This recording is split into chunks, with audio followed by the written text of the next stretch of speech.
दीनी मसाइल को सीखने की जरूरत है, वरना हमें दुनिया व आखिरत में खसार और नुकसान के सिवा कुछ हाथ आने वाला नहीं है। सच कहा कहने वाले ने, गर माला मात न हो दुरुस्त इंसान के, गर माला मात न हो दुरुस्त इंसान के, तो जानवर से भी बदतर है आदमी की हयात से।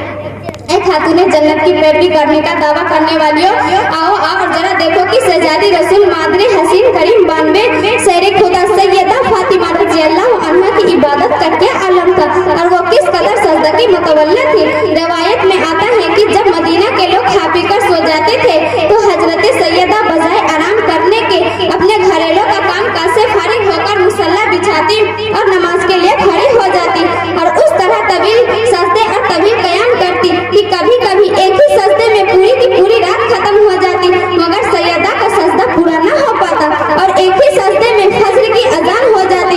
सैयदा नमाज से फारिग होकर यूं अर्ज करते हैं कि ए मेरे मौला, तूने कितनी छोटी छोटी रातें बनाई हैं कि तेरी रात तो खत्म हो जाती है मगर फातिमा का एक सजदा भी अदा नहीं हो पाता। अल्लाहु अकबर, कुर्बान जाए हजरत फातिमा की उस इबादत पर कि कभी सजदे में तो कभी कयाम में कुरान करीम की तिलावत करते, तस्बीह और तहलील करते करते सारी की सारी रात गुजार देती, फिर भी दिल को इत्मीनान न होता और तंगी वक्त का अपने रब से शिकवा करती। मगर आज एक हम और आप हैं कि एक वक्त का सजदा भी कायदे से अदा नहीं हो पाता, फिर भी हमें नाज व नखरा और खुशफहमी रहती है कि हमसे बढ़कर नमाजी दूसरी और क्या होगी।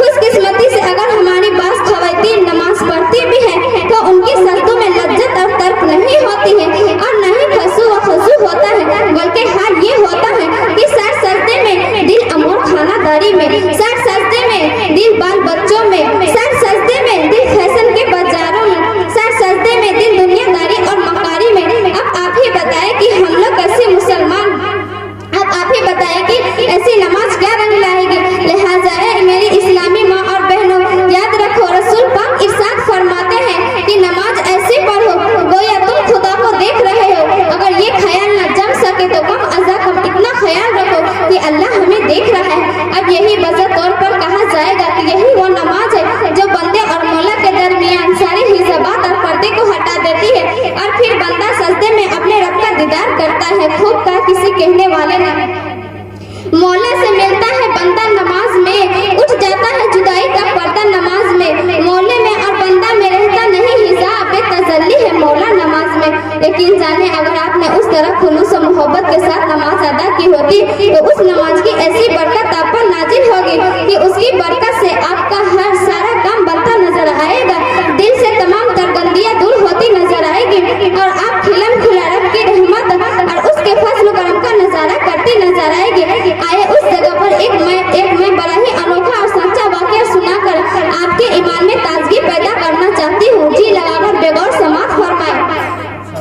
हजरत ईसा अलैहिस्सलाम के जमाने में एक नहायत ही नेक सालिहा और परहेजगार औरत थी जो नमाज गीत गाने की पाबंदी और आबेदा थी, जो ही मजून से अजान सुनती नमाज की तैयारी में मसरूफ हो जाती और उस तरह तवील नमाज की तैयारी में मसरूफ हो जाती। वो एक मर्तबा वो मुकद्दस खातून रोटी पका रही थी कि उसी वक्त अजान की आवाज उनके कानों तक पहुंची। फिर क्या था, अपने आदत के मुताबिक रोटी उसी तवे में छोड़ी और नमाज के लिए खड़ी हो गई जो उनके वो हमेशा बावजूद रहा करती थी। अब अल्लाह ताकि नमाज की नीयत बांध ली। चुनांचे जब शैतान ने उस नेक बीबी की पाबंदी और नमाज की मोहब्बत को देखा तो जल भनकर राख हो गया और आवाज लगाया कि ए औरत देख तुम्हारी रोटी जल रही है। लेकिन कुर्बान जाए उस नेक पाक सीरात औरत ने कि उसने शैतान की आवाज पर जरा भर भी कोई तवज्जो न दी और बिना इत्मीनान के साथ नमाज में मशगूल रहे।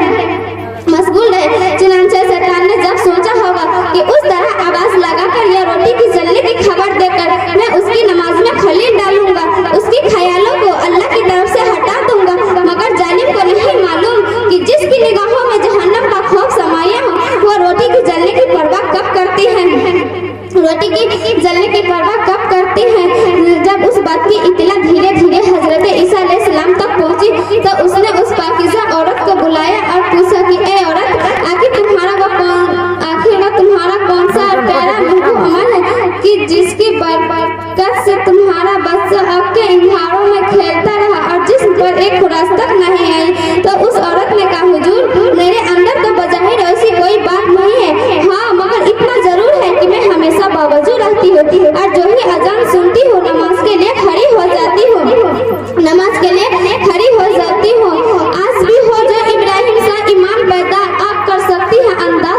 सख्त पैदा।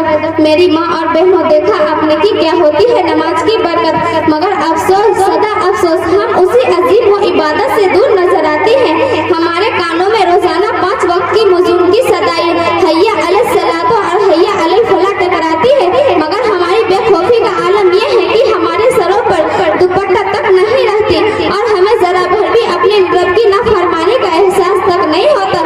मगर याद रखे, बज़्र महशर में आपको एक एक लम्हे का हिसाब व किताब देना होगा। अल्लाह की पकड़ बहुत सख्त है, उससे कोई नहीं बच सकता है। बेनमाजी कब्र ही के अजाब से मुब्तला कर दिया जाता है और हश्र के बाद भी जहन्नुम की आग में जलेगा। ए इस्लाम की गैरमुल्क शहजादियों, जब हमें मालूम है कि मौत बरहक है कारनामा, क्योंकि मौत से किसको रिश्तेदारी है, आज हमारी और कल तुम्हारी बारी है, तो फिर ये आखिरत से बेखौफी कैसे, अज़ाब कब्र से आंखें बंद कर लेना कैसा, अल्लाह के खौफ से बेखौफ होना कैसा। सुने और कान खोलकर सुने कि शायद हमें क्या पैगाम दे रहा है। जागना है, जाग ले फलक के साए तले, जागना है, जाग ले फलक के साए तले, हश्र तक सोना पड़ेगा खाक के साए तले। क्या पूरी दुनिया में कोई माँ का लाल ऐसा है जो कहे मैं नहीं मरूंगी? क्या कोई औरत ऐसी है जो कहे मैं नहीं मरूंगी? हरगिज नहीं, बल्कि मर्द हो या औरत,